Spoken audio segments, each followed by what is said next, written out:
एक महत्त्वाची बातमी. पिंपरी चिंचवडमधील मोशीतल्या दुर्घटनेमध्ये 9 जणांचा मृत्यू झालाय. त्यातील एक छत्रपती संभाजीनगरच्या महेश कुंभार यांचं 17 दिवसांपूर्वीच लग्न झालं होतं. पत्नीला पुण्यात आणण्यासाठी महेश कुंभार यांच्याकडनं नव्या घराचा शोध सुरू होता. पैसे दिले तरी आमचा माणूस परत भेटणार नाही असं म्हणत कुंभार कुटुंबानं आपला आक्रोश व्यक्त केलाय. मोशी कचरा डेपो दुर्घटनेनं एका नव्या संसाराची स्वप्न कायमची हिरावली आहेत. महेश कुमार आपल्यात नाहीत, मात्र याला जबाबदार कोण आहे आणि कुटुंब प्रमुख म्हणून काय मागणी आहे तुमची?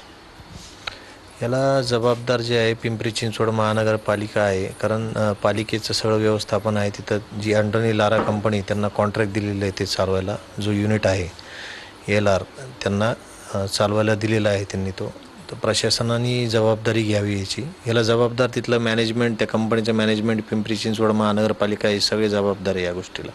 डिमांड आता काय, आम्हाला आमचा माणूस पाहिजे होता, त्यासाठी 4 दिवस आम्ही तिथे गेलो होतो. गव्हर्नमेंटनी सांगितल्याप्रमाणे ते देणार आहेत कंपनीवाले काही, आणि कॉर्पोरेशनची काही देणार आहेत. राज्य सरकारने काही 5-1 लाख रुपये जाहीर केलेले आहेत, ते सुद्धा देणार आहेत. परंतु त्याचं वय वर्ष आत्ताशी 32 होतं. तो जर 58 वर्षापर्यंत काम केलं असतं ते अमाऊंट कुठे गेली असती. काय सांगाल, कसा होता त्यांचा स्वभाव? स्वभाव चांगला होता त्यांची. मला भाऊ नाही आहे, त्यांनीच माझा भाऊ होता.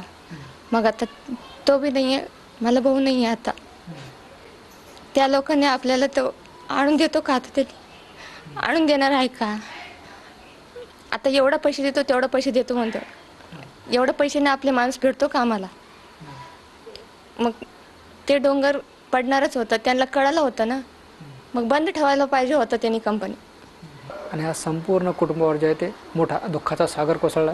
आता कितीही पैसे दिले तरी आमचा महेश वापस येणार नाही. त्यामुळं दोषींवर कडक कारवाई करण्यात यावी अशी सुद्धा मागणी या सगळ्या कुटुंबियांनी केली.